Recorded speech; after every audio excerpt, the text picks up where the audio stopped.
Let's do it. Yeah, no worries. Anytime. Anytime. Sounds good.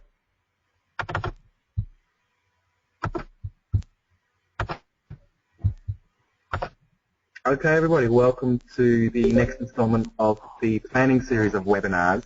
This webinar is actually dedicated and focused on the first assessment task.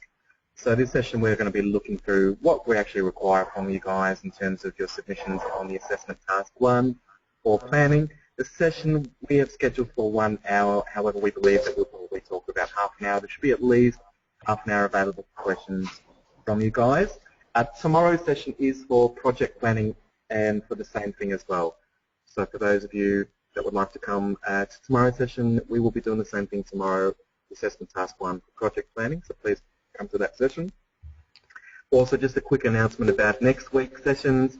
We will be doing a combination of assessment task 2 and 3 next Tuesday, same time next Tuesday. So we'll be looking at 2 assessments in one go next week. Actually for both subject planning and project planning. So keep an eye out for the schedules for next week. Should be at the same time again.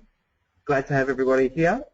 Please pop your microphones on mute because it does create a bit of a feedback loop. If you have any questions, just pop something in the chat window. We'll be more than happy to unmute your microphone and have you engage in the conversation. Yeah, I've just popped Alyssa, I've just popped a couple of you guys on mute just because we were getting a bit of background noise. And we've got quite a few people on in the session today, so if you do, as Adam's already mentioned, want to just say something, or just let me know in the chat and I can unmute your microphone just so that we don't get too much interference. Okay? Sounds good. Sounds good. I think, Alyssa, the best thing we can do, because we're all looking at your screen right now, and this is your suggestion, but let's maybe just do a bit of a navigation through to the first assessment task, see where it is, yep, and you know, how the guys actually locate that very first assessment task for planning. Sounds good. Okay, now obviously, guys, for my screen at the moment, you all can see that I'm on the home page for the Diploma of Business. Obviously, the first 2 units for the Diploma of Business and the Diploma of Management are the same. So for today's session, we're looking at the very, very first instalment in planning. Now, if you obviously want to just locate that assessment, as we've mentioned previously, in order to be able to locate that very first assessment, you just have to make sure all of your learning activities are nice and complete. And I think for some of the guys on the webinar at the moment, I think most of your learning activities are all complete, so it should give you access to this bottom section down here, which is called your planning assessments. And as you can see, just down here, you'll see 3 assessment tasks, task 1, task 2, task 3. We're going to obviously look at task 1 tonight, so all you have to do to access that is just simply click on it and it'll bring you straight up to that assessment task 1. So can everybody see my screen? Yeah. Yeah, sorry, Ed. Well, I can, absolutely. Just to continue on with what you just mentioned there, just a bit of a public announcement, I guess, but those restrictions have been lifted. So previously the guys would not have been able to open up those following assessments. They are open, that you can look at them now. Actually, we do suggest that you guys do have a look when you do commence a new subject, just to see what the assessments are, what is required from you by the end of the subject. It does help with, you know, trying to work out where to put your energy and where to put your time when you're actually studying and when you're doing the activities. So we do strongly recommend that you do have a look at those. And yeah, and that's what I just wanted to add in that comment. Awesome. Yeah. That's good. Okay, now just a bit of a quick overview. What we might do, Adam, is we might split up. You happy to split up the assessment tasks into the 2 parts that it showcases and go through them like that? Yeah. Yep. Absolutely. All right. So really, I look, when the guys open the assessment, they can see what they can see in front of them. Actually, can I get you to scroll down your screen a little bit further there, Alyssa? How's that? Okay, so you keep scrolling. Yep, you keep scrolling down. Okay, this is your view, isn't it? It's not going to be what the students view. Yeah, okay, no. Yeah. That's fine. So we'll just go back up to the top. You'll see there, guys, students, that you'll have the ability to obviously add your submissions and finalise your submissions. Whatever you do, make sure that you do save and click, I think, finalise submission. There's a button that's something similar to that anyway. Just send the submission through to us so that we do receive it. Let's take you through the actual first assessment. So this is assessment task number 1. in planning. As Alyssa said, we're going to discuss this in two parts, and it's actually the way that we would like to see the assessments applied to us, effectively in two parts. So we're going to look at this as a part A, and we're going to look at it as a part B. So I'm going to actually take you through the part A, first section, and really the first section, what it's doing is actually looking at 5 different tools. And you can see the tools are listed there for you. You guys should be familiar with these tools if you've spent some time with the learning material or if you've spent some time with the learning activities. The 5 tools that we're going to be discussing are SMART goals, planning cycle, priority matrix, action learning, and 360-degree feedback. And what I'll do for the purpose of today's session is just do a really, really quick overview of each of those 5 tools. So you can sort of hear from my perspective what I understand each of those tools to be. What we're after from you guys is, as the actual explanation says, in your explanation, please address why, when, and how that you could use that particular tool. There is a little bit of confusion we should also clear up here too. The actual start of the assessment, it says implement the tools into your typical working week, and as you implement these, explain how you could use them. Starters, that's a little bit confusing. We do want you to consider these tools as things that you can implement into your working week. So what we're actually asking is, how, when, and why? Why, when, and how. So when we talk about SMART goals, what we're actually asking is, why would you use a SMART goal? When could you use a SMART goal? And how could you use it? So really, for the purpose of part A of this assessment, if you set up a document and you list each of these 5 tools, and underneath it you write why, when, and how, and put an explanation under each of those points, that couldn't be better. That could not be better because we can clearly see where you've answered each component. Alternatively, just put SMART goals and then you put your paragraph underneath it which explains when, why, and how, as long as we can clearly see why, when, and how. So why you might use a SMART goal, when you might use a SMART goal, and how you might use it, as long as you can show us that, then that's really all we want to say. There's no limitations on the words. For the first part, second part there is, which Alyssa will let you know. For the first part, as long as you can explain each of those components, you're fine. Let's go through each of those components in any case. I'll chat, I guess, a little bit about each. As we go, actually it is a good opportunity because we're going to do this in 2 parts. If you do have any questions about each of these tools, or you'd like to even share something about them, pop something in the chat window and we'll free you up.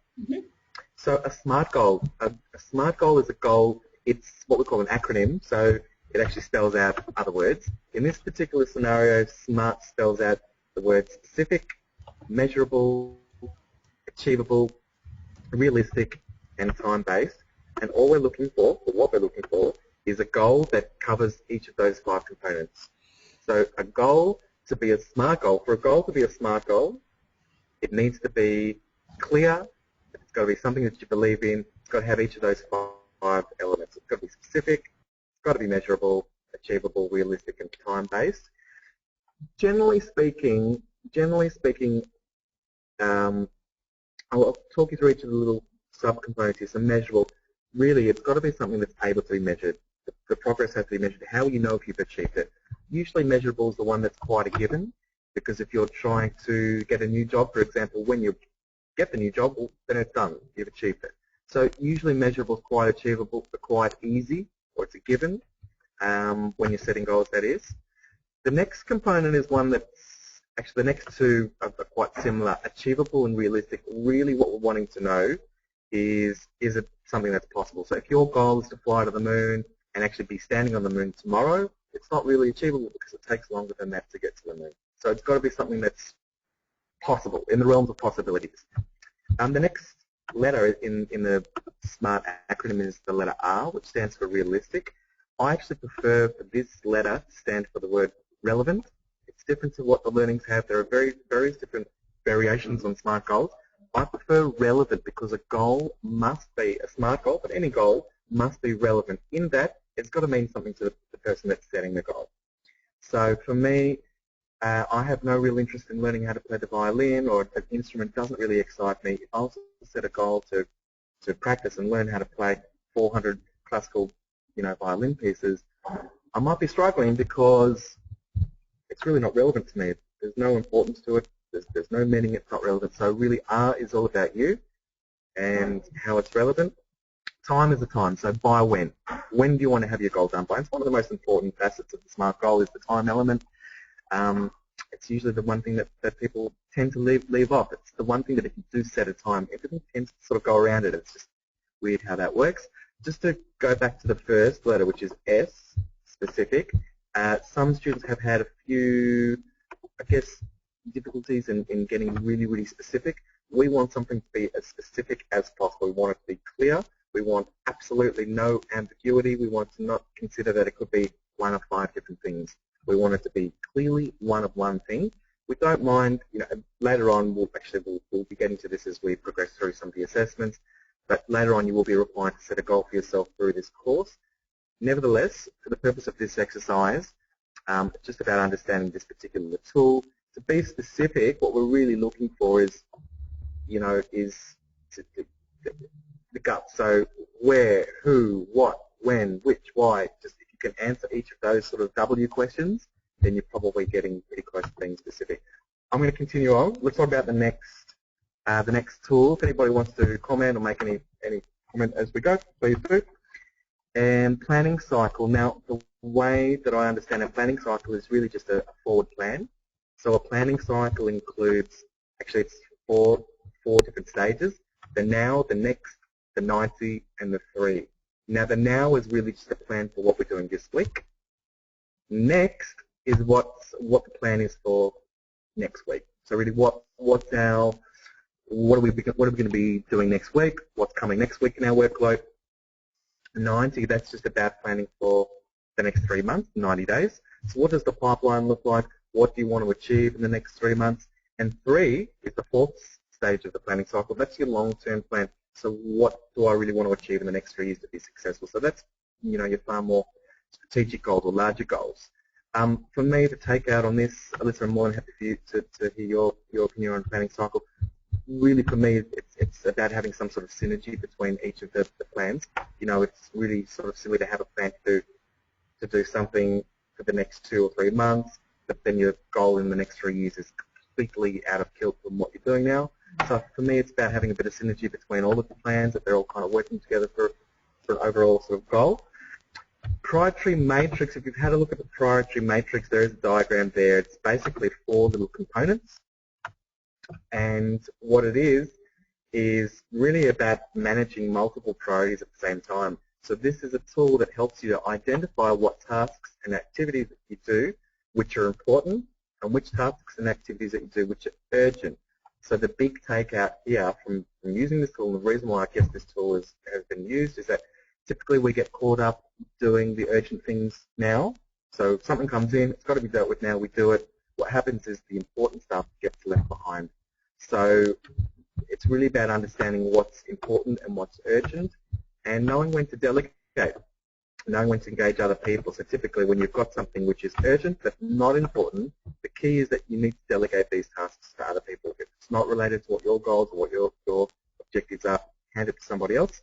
At the same time, it's also being aware not to let the important stuff that's not urgent slide, and slide for stuff that's important. That's urgent but not important.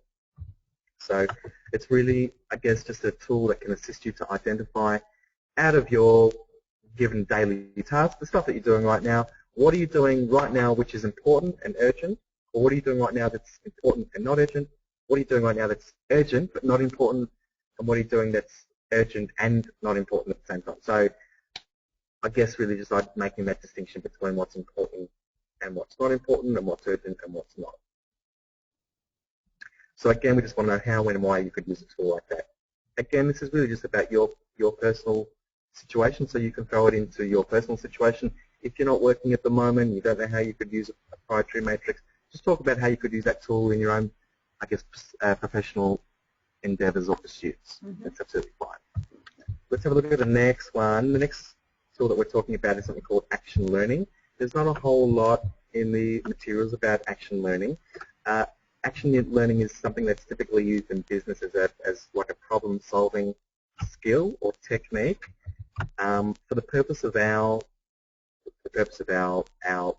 assessments and what we're doing, Action learning is really about learning through doing and then reflecting. So it's essentially experiential learning, so learning but with deep collaborative reflection to help solve problems. The way that action learning generally works in business is that you get groups, small teams, so a group of 5 people, 6 people that come together and try and solve complicated and just try and solve problems, however complicated they are. The way that it works, and I guess what differentiates it from just a regular meeting or anything else like that, is that it uses a facilitator to run the meetings. And typically the facilitator is somebody who's quite neutral to the issues, quite neutral to the business, and quite neutral to the people. And somebody who's a facilitator can ask, and they need to be trained to be able to do this, they can effectively ask questions of the group to try and help delve and dig as deep as they can into the issues at heart, and then use that to then springboard into a collaborative sort of session where you engage people to try and come up with some creative solutions. So that's all experiential learning is in one sense. For the sense of what we're talking about today, more than happy for it to be as a youth action learning is effectively doing and then spending time reflecting with others. So it's collaborative reflection. So when we talk about action learning, if you can think about it as just collaborative reflection, I think that would make a lot more sense, or it'd be a bit easier. So why would I use it as some sort of collaborative reflection? Why would I get together with other people and help solve problems? Why would I engage with that sort of activity, really? If you can sort of answer that, then that's fine. You've demonstrated a deep enough understanding on how that something like that could be used. I'm more than happy. Alyssa, is there anything else you want to throw on with action learning? You're happy with? No, I think you've covered all of that in a nice, easy to understand manner. So I guess the important thing is, and you've already mentioned, Adam, is just for you guys out there, just really try and connect yourself to each of these tools. We are looking for quite, like a bit of a personalised approach to this assessment, especially when we come to the second part of it. So try not to be too generic in your answers. Try and be as specific as you can, and really make those points really relatable. Okay. Yep. And obviously, yeah. Now, so yeah, I'm happy with those 4. I mean, and as Minka's just mentioned, just 360-degree feedback. I think, Adam, you're about to hit that one on the head. Yes. Oh yeah, absolutely. Thanks, Menka. Hey, Menka, nice to have you here too. 360 feedback is it's actually one I really like to talk about because I think it's an incredibly good tool. But there's always a bit of confusion about 360 feedback. 360-degree feedback is simply a system or process which employees receive, and this is the key, confidential and anonymous feedback from those that work around them. The reason why it's called 360 is it's like it's feedback from all angles. 360 is the amount of degrees that we find in a circle. A circle, well, a full circle is the full amount of angles. So what we mean by 360 in the case of feedback from, in a business sense is that you're getting feedback from your line managers, from your peers, from those in your exact circle that work with you. So you're getting it from all angles, basically. Feedback from all angles, but the key here is that it's anonymous. So you will get the feedback confidential, so it's not shared to other people in the business. But when somebody fills out a form so if I'm filling out a 360 form for Alyssa, I don't put my name on the form, but I put everything that I want to put down or answer in relation to the feedback I fill out in the feedback form. I do not put my name on it. So it's one of the key distinctions there is that it is anonymous, which should form part of your answer as to why you would use it. Because we don't know who the feedback's come from, we're probably more likely to get. I'll let you finish that component of the answer. One thing I guess I also want to talk to you guys about is with 360 feedback, just one last thing about it. It's not really a survey to assess, measure an employee's performance against their KPIs or their objectives, or it's not meant to be a technical or job-specific survey. So it's not about, is John getting out 55 orders every day? Is he answering his quota of inbound phone calls? That's not what 360 feedback is. 360 feedback, because it's feedback from all of our contemporaries, or all of those that are around us, it generally focuses more on how well you interact with people, behavioralisms, how well people perceive you, do you listen, are you a team player, What sort of leadership skills, characteristics do you have? What sort of person are you to work with? You know, it's a lot of the stuff that, and this is another benefit for it and why you might use it, but it's a lot of the stuff that you won't find in the job performance appraisal, which is really appraising your performance against the job standards.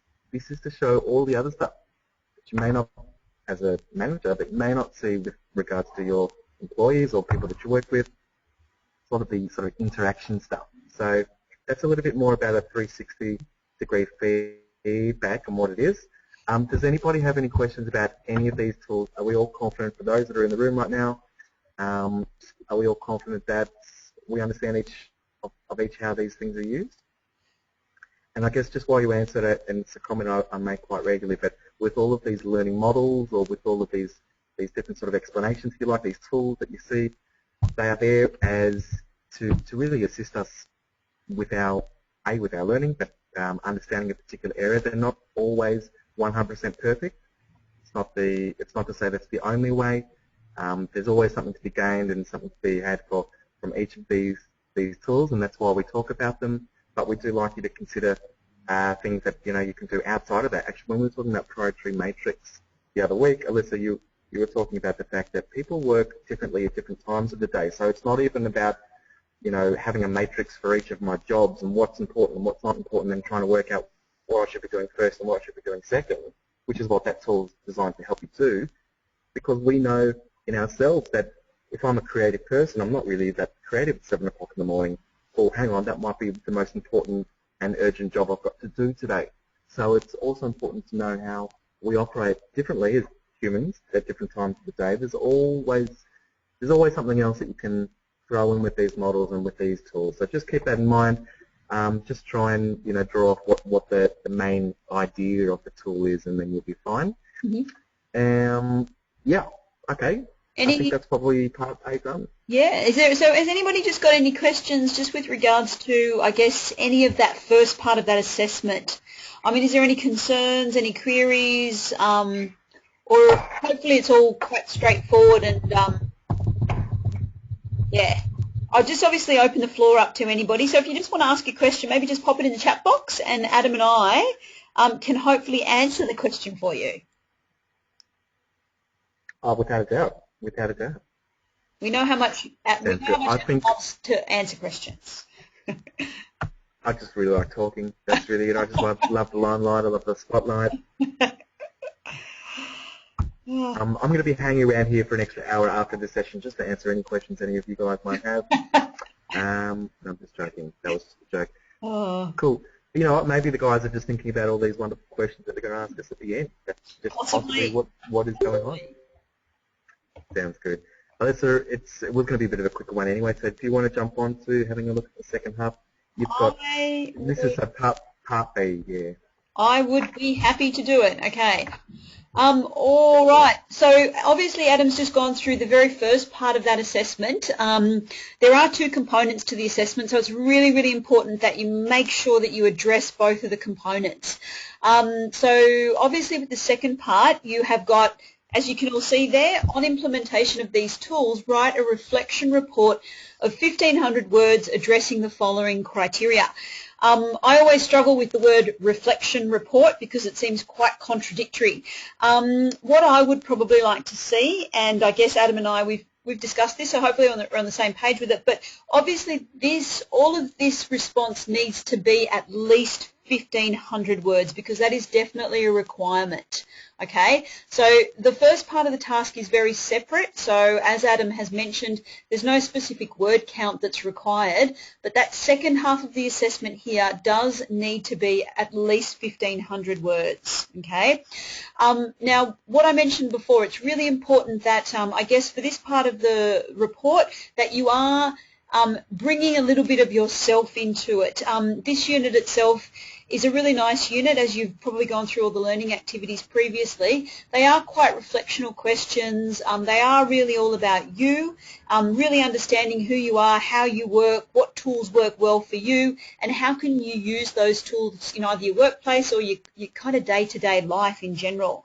So what we're looking for here is we're looking for 1,500 words really reflecting on you.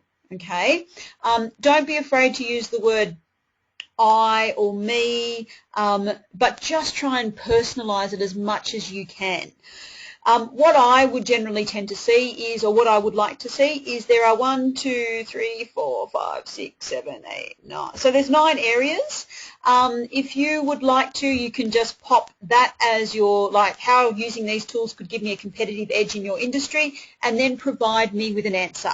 Okay, I'm not looking specifically for a title page, a contents page, a series of subtitles or anything like that, but I am just looking for you to be able to address each one of the questions. So as I mentioned, there are 9 areas. So what their very first part is how using these tools could give me a competitive edge in your industry. Okay, so whatever industry you're currently working in, how do these tools that Adam's already spoken to, so your SMART goals, your planning cycle, your priority matrix, your action learning, your 360-degree feedback, what will they give you by using them? What edge do they bring to you? Okay, what kind of, I guess, skills, or what kind of knowledge, or what kind of understanding do they bring to you so you are more competitive than anybody else? Okay. Obviously, if you've got any questions as we go along, please feel free to ask me.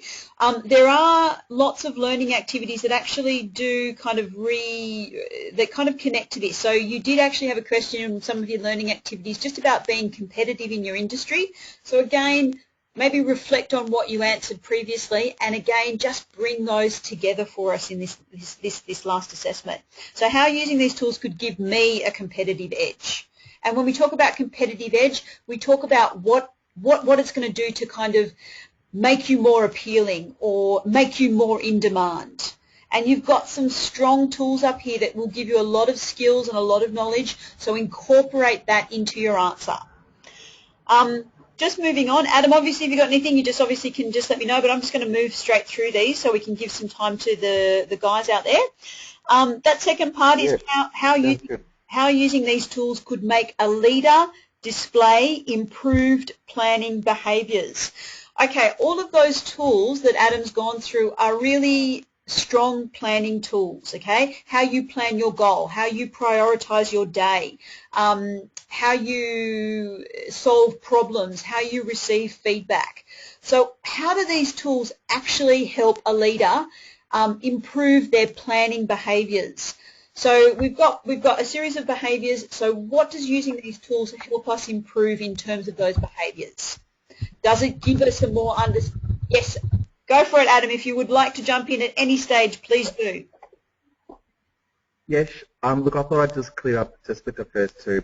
Some people that might be not employed at the moment, just for the purpose of these guys, you might be saying, look, I don't have any particular industry. For the first question, we're happy that you just generically answer, how could each of those tools make you more competitive?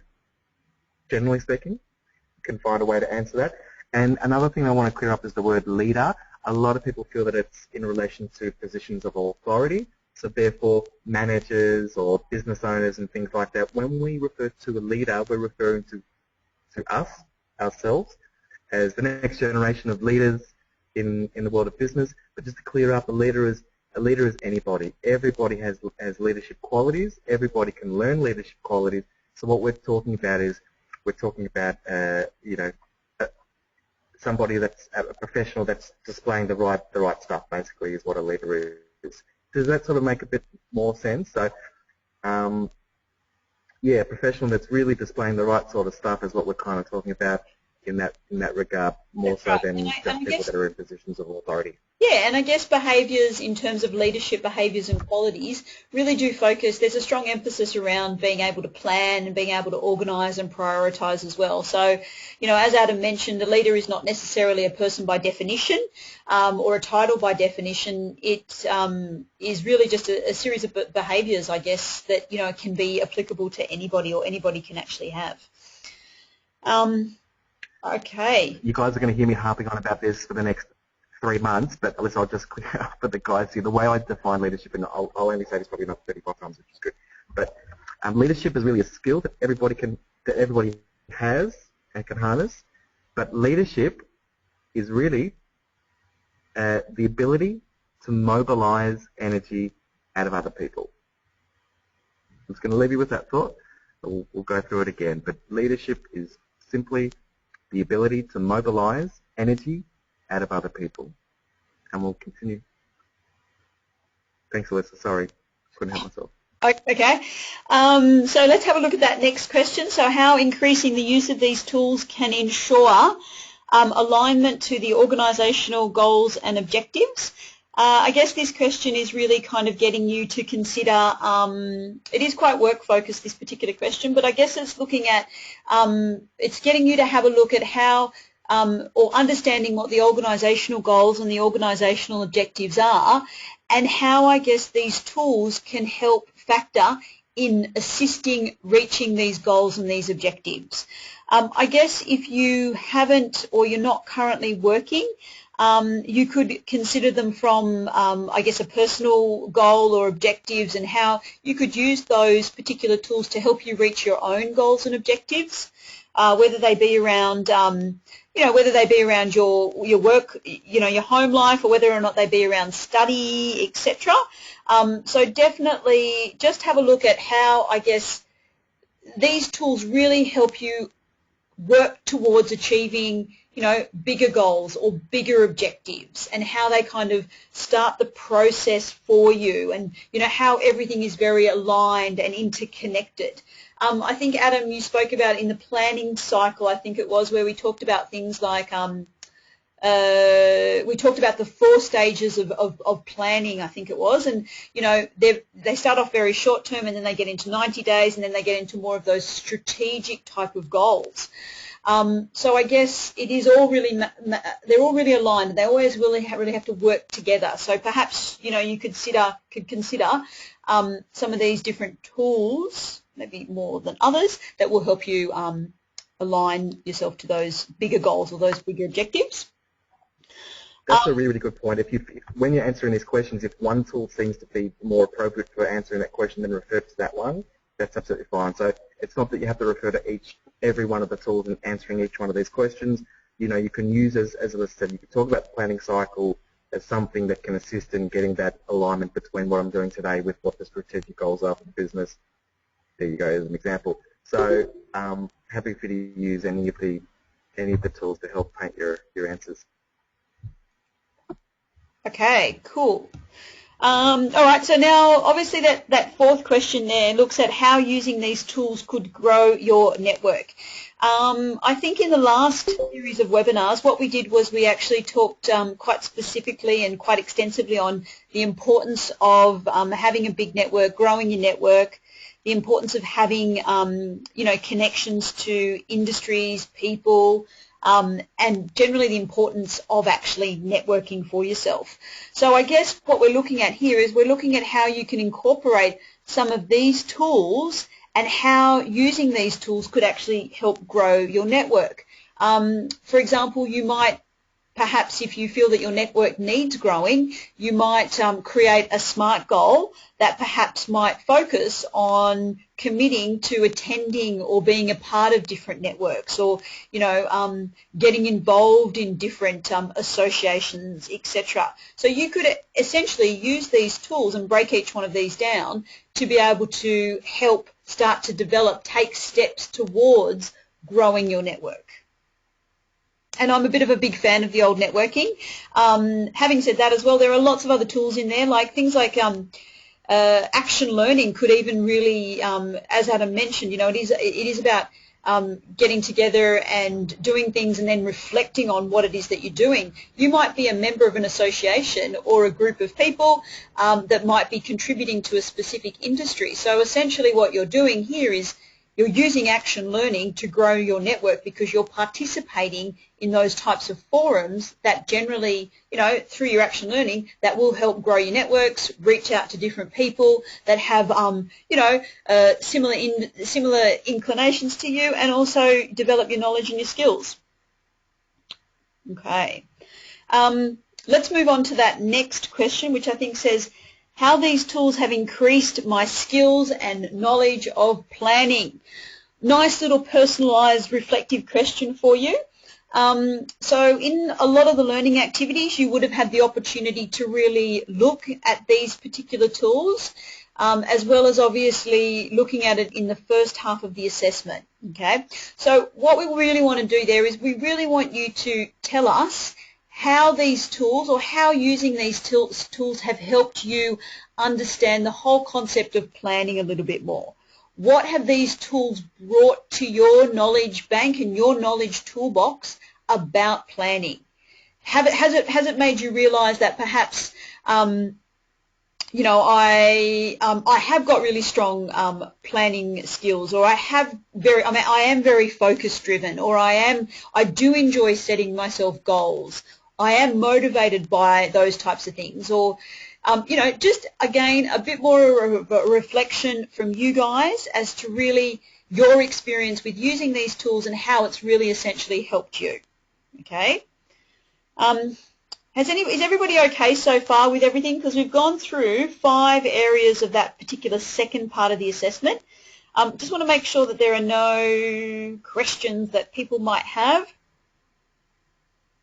Yeah, absolutely. And as Adam's mentioned, you know, some of the benefits that these tools have provided you with.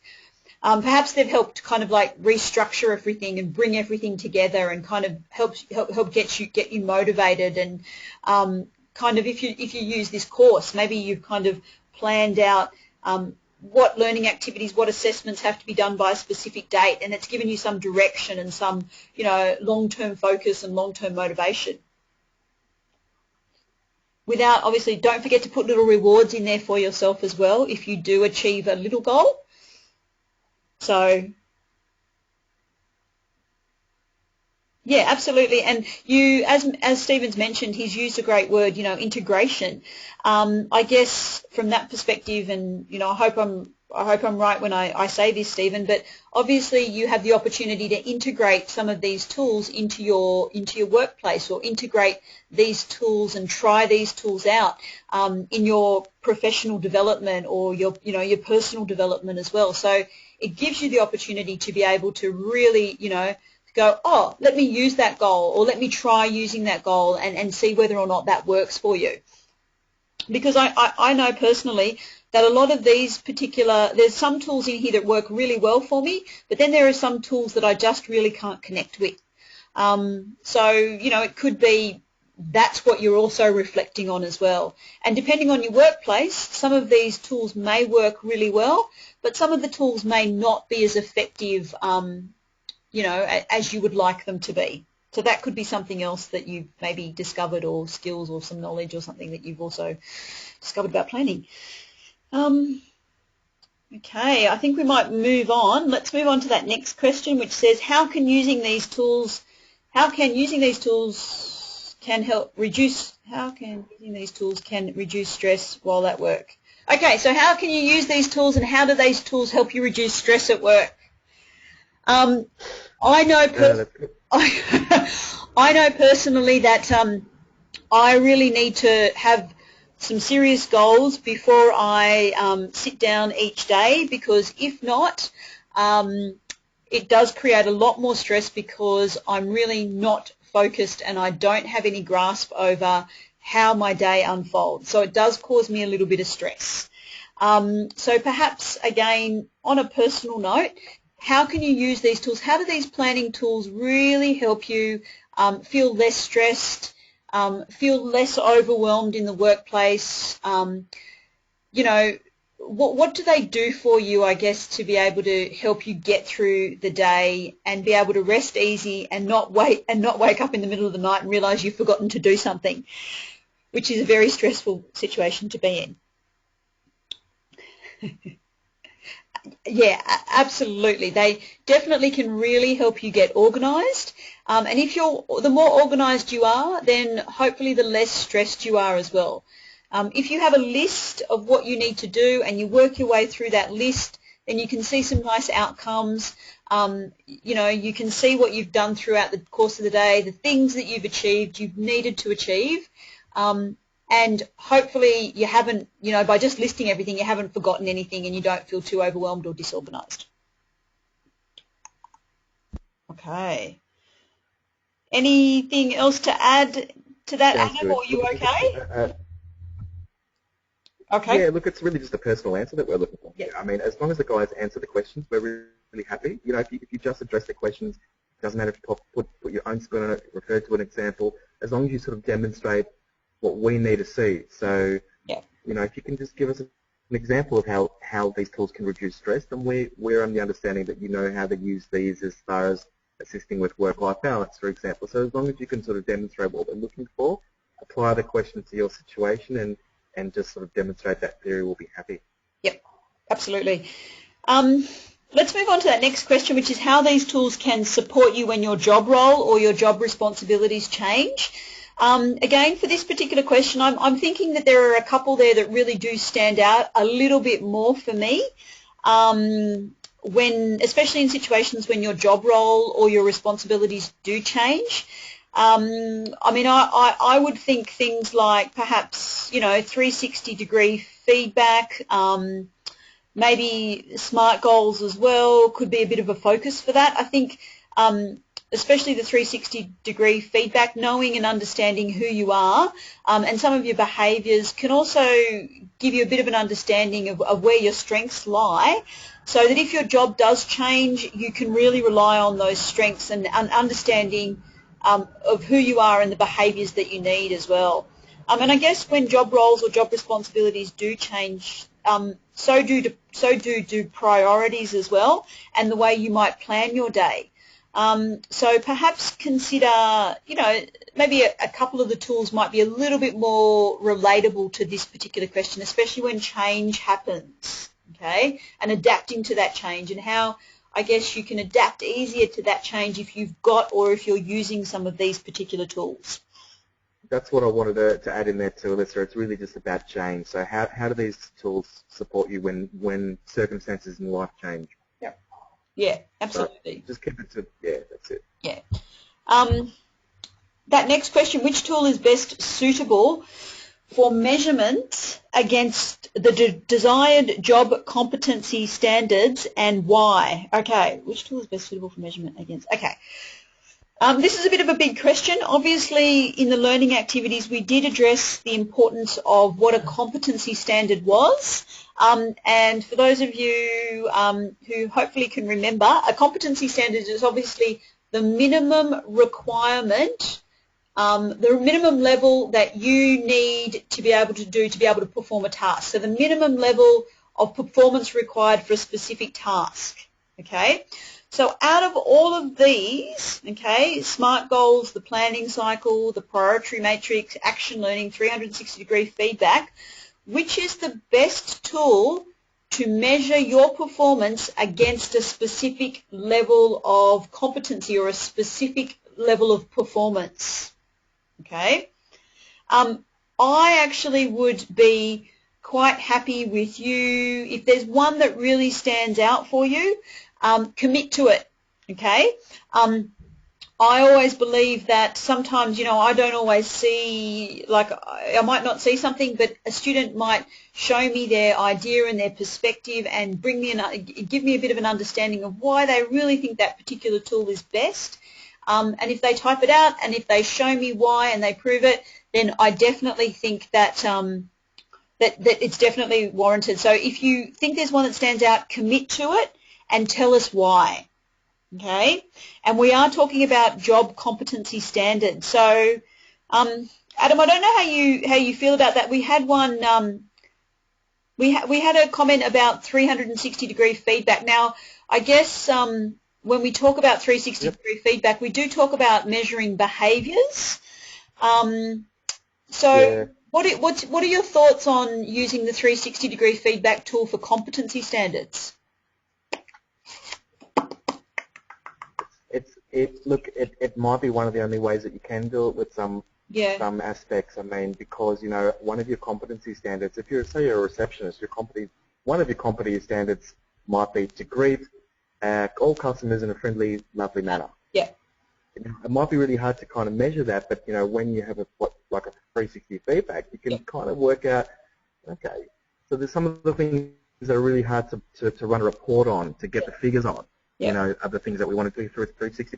Look, for me, I think 360 feedback is the way here to answer this question. Yeah, definitely. It seems pretty straightforward, but And I think that, yeah, you know, if you can, if we are talking about behaviours as well, like in a 360, you know, as you mentioned, you know, we are identifying behaviours. So you could identify strong communication. You could identify having, you know, considerable confidence or time management skills. And those could definitely be competency incorporated into competency standards in a job description, essentially. You know, so they definitely do link, I think.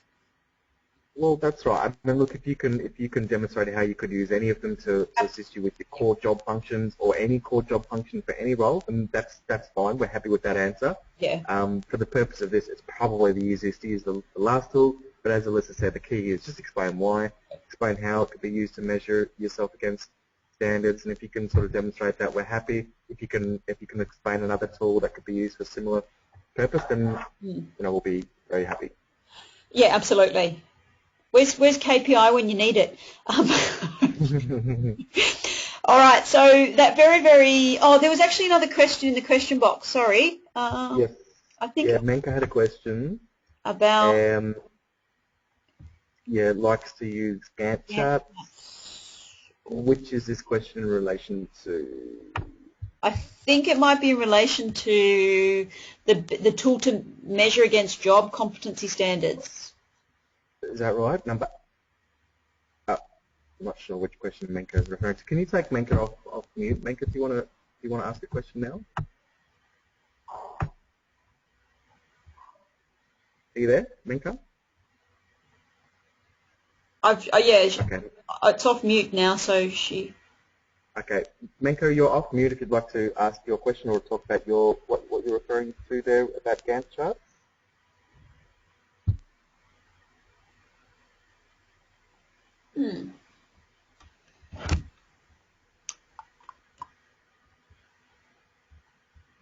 Okay, we'll get Menka back online in a second. We've got one more question really, and then we can wrap it up anyway and throw it out to the audience for questions. So the last one there, Alyssa, is which learning style best suits?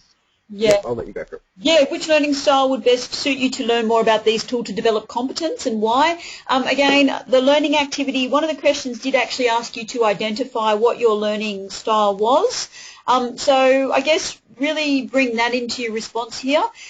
You know your learning style better than anybody else knows their learning style, so this one is really about you. So tell us what learning style best works for you to be able to develop more knowledge on each of these particular tools. And tell us why this learning style best suits you, essentially. Again, we did talk about learning styles. There was things that we talked about in one of the webinars in terms of visual, auditory, kinesthetic. We know and understand that the material does give you different definitions of learning styles. So I guess depending on where you're coming from, as long as you're identifying a learning style, whether it be from the resource material or whether it be based on the visual, audio or kinesthetic, I'm happy with either, as long as you just tell us why that best suits you and how it helps you understand these tools a little bit more.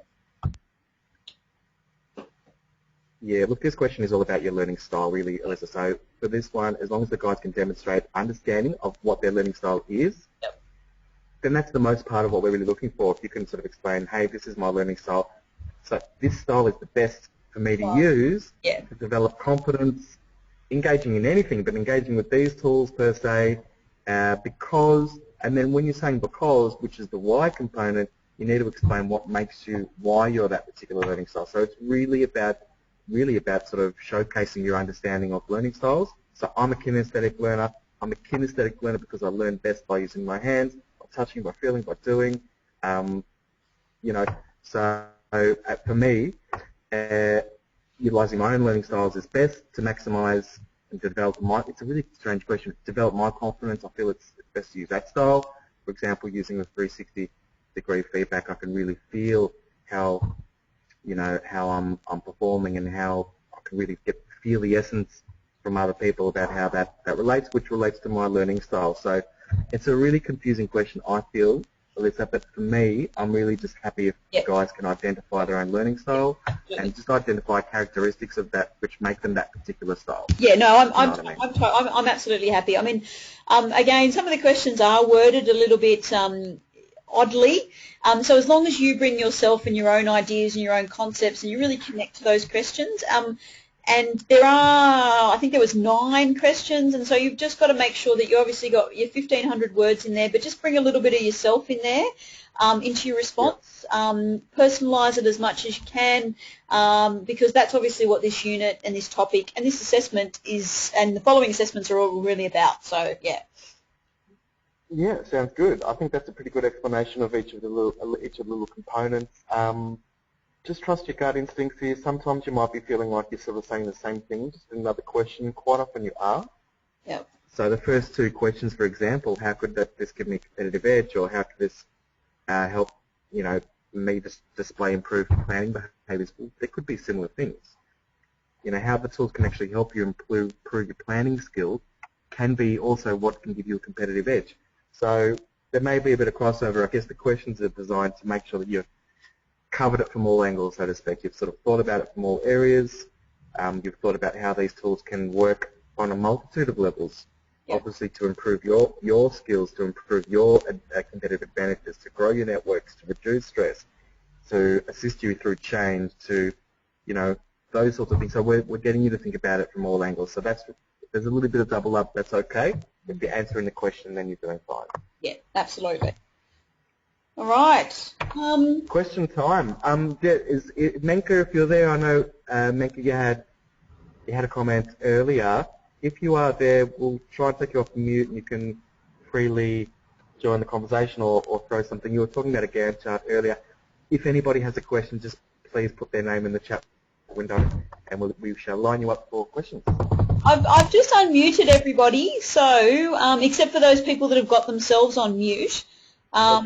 So just want to, so if you're trying to kind of get through to us, hopefully you can. I've just put you all on unmute, except for Boris and Simone. Saffron has an awesome question. Yeah. We have an awesome question from the group here, which is the 1,500 words in reference to the whole kit, or just the second half. It is just the second half only. Yes. So those 10 questions that you have underneath, they need to make up 1,500 words. The how, when, and why for the part A. If you can how, when, and why it in 50 words, I'd be pretty surprised if you can, but if you do it, no dramas. But it's probably going to be a couple hundred words the first half. Yep. Don't worry too much about extending the first half, because really we want you to extend the second half. For those that are having difficulty getting up to the amount of numbers, the words that are required, my suggestion is envisage yourself having a conversation with somebody. So if Alyssa or I pick up the phone and call you and say, hey, Saffron, so how do you think, how do you think a SMART goal might help you, give you an advantage, or improve some of your skills? Just have a chat, go through each tool as if you're having a chat with somebody, and you'll see that the words start to come out, the things that you can say start to come out. This report will be a little bit complicated. Sorry, it's a bit noisy on the channel there. Can you mute everybody up, please, E? Thanks. Sorry. All right. Oh, Adam's muted too.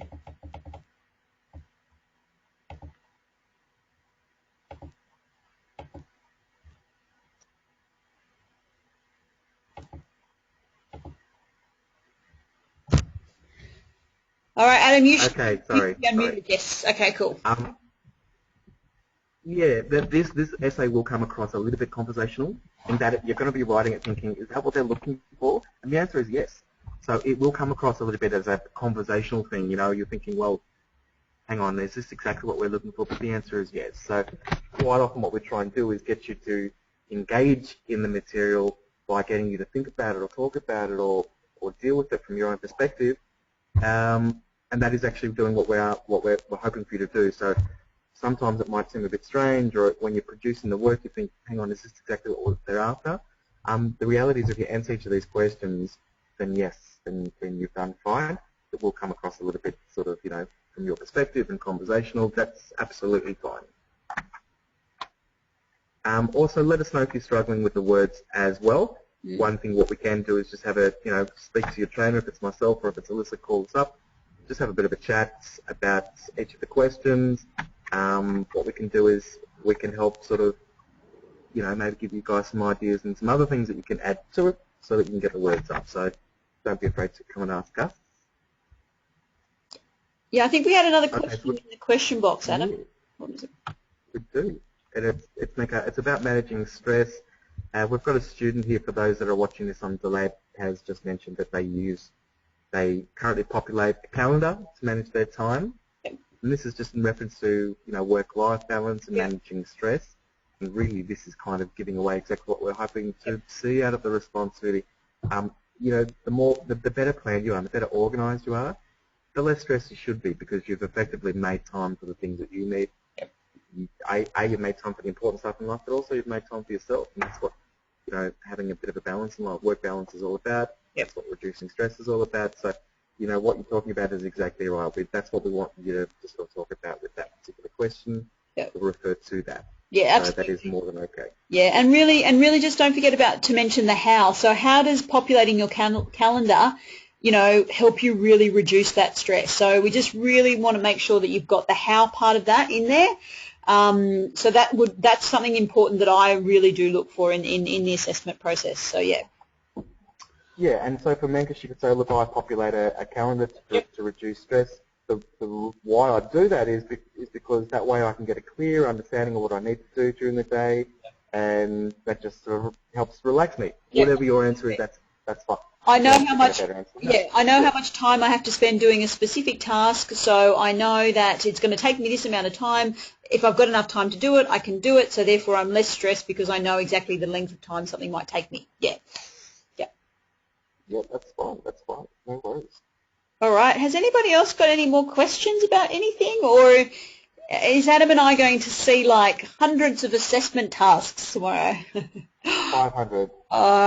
Okay, Doris, you've just said, what does adding evidence of documents mean? Okay.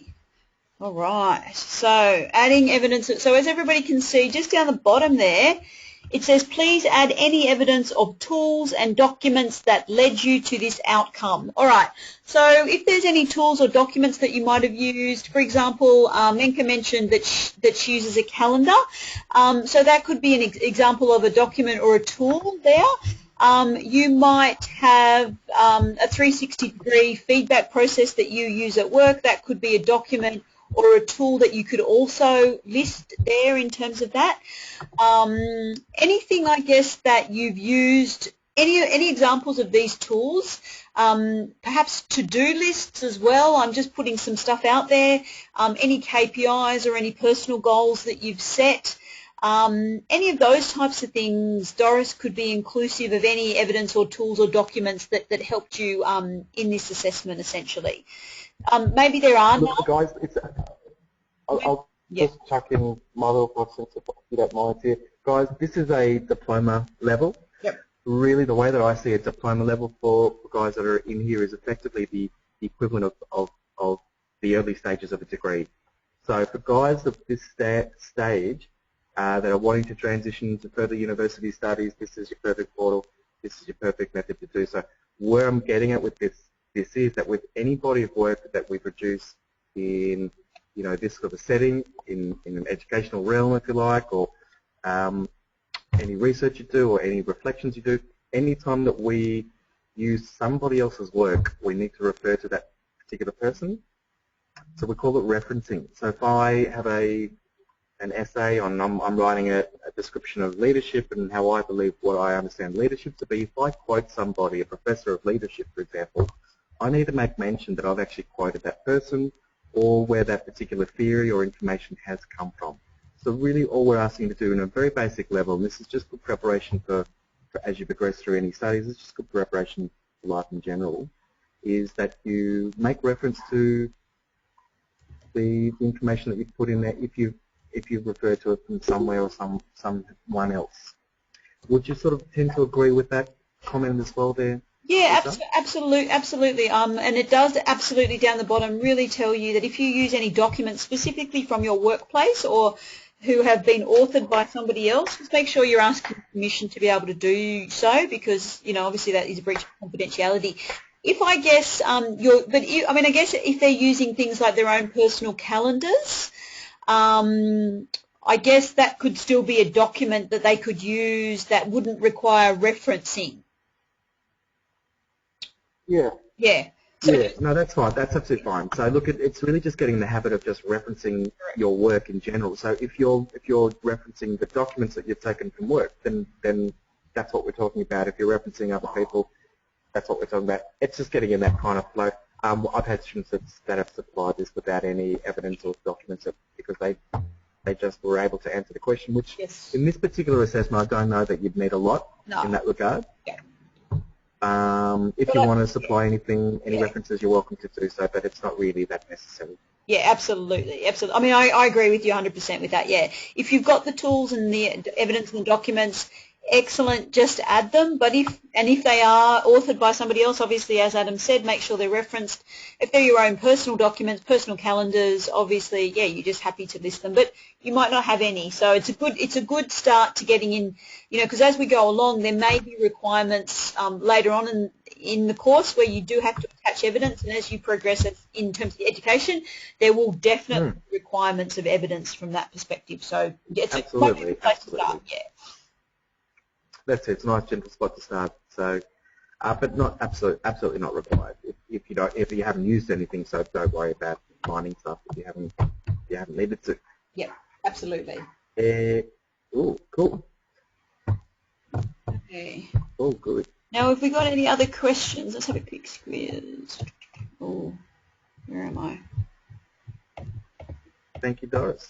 Thank you, Doris. Yeah, and just as a little side note, Stephen's just mentioned obviously as well, just in reference to that previous question about stress, stress yeah, we just definitely need a little bit of stress. It can be used constructively as long as it's not overwhelmingly present. It is definitely and can be, yeah, if used right, it can be successful in a situation as well. Yeah.